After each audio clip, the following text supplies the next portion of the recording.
Rocks को देख के आपने कभी सोचा है कि ये कहां से आई हैं? ये स्टोरी 4.5 बिलियन ईयर से पहले की है, जब डस्ट और गैसेस कलेक्ट होकर हमारी प्लेनेट को बनाने वाली रॉक्स में कन्वर्ट होना शुरू हुई। गैलेक्सीज में कई एलिमेंट्स से बनने वाली रॉक्स वास्तव में स्टार्स का हिस्सा हैं। रॉक्स और इन्हें बनाने वाले मिनरल्स हमें हमारे प्लेनेट के बारे में बहुत कुछ बताते हैं। इन्हें ध्यान से देखिए। एटम्स किसी भी मैटर की प्राइमरी यूनिट्स होते हैं। एटम कंबाइन होकर मॉलिक्यूल्स और मॉलिक्यूल्स के कॉम्बिनेशन से मिनरल्स बनते हैं। ये मॉलिक्यूल्स जनरली क्रिस्टल स्ट्रक्चर के रूप में अरेंज होते हैं। Minerals semi molten rock magma से क्रिस्टलाइज होते हैं। जब मैग्मा ठंडा होकर सॉलिड में कन्वर्ट होता है तो ये इग्नियस रॉक बनाता है।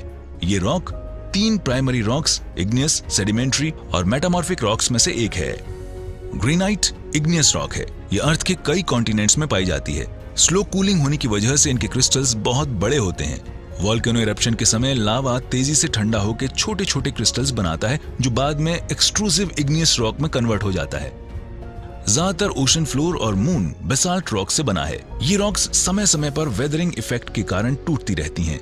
इन रॉक्स के स्मॉल फ्रेगमेंट्स यानी छोटे छोटे टुकड़े लेक्स, रिवर्स और ओशन की तलछटी पे जमा होते रहते हैं। सेडिमेंट्स लेयर्स कॉम्पैक्ट और सीमेंट होकर लंबे समय के बाद सैंडस्टोन जैसी सेडिमेंट्री रॉक्स बनाती हैं।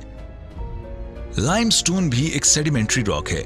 ये रॉक्स मरीन ऑर्गेनिजम्स के रिमेन्स यानी अवशेषों या सेडिमेंट्स में होने वाले केमिकल रिएक्शन से बनती हैं। लाइमस्टोन के फॉसिल्स यानी जीवाश्म अर्थ पे बहुत पहले होने वाले क्लाइमेट चेंज और लाइफ के एक्सटिंक्शन यानी विलुप्ति को सिद्ध करते हैं।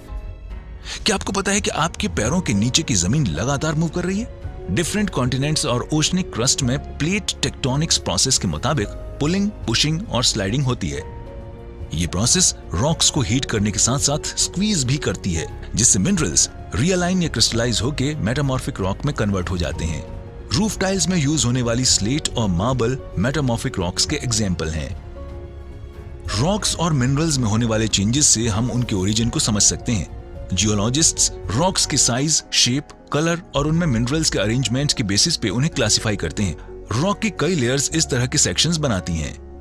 अनुभव इकट्ठा करके आप किसी रॉक सेक्शन को किसी हिस्ट्री की बुक की तरह पढ़ सकते हैं। यह आपको अर्थ के अरबों साल के शुरुआती इतिहास में ले जा सकती है।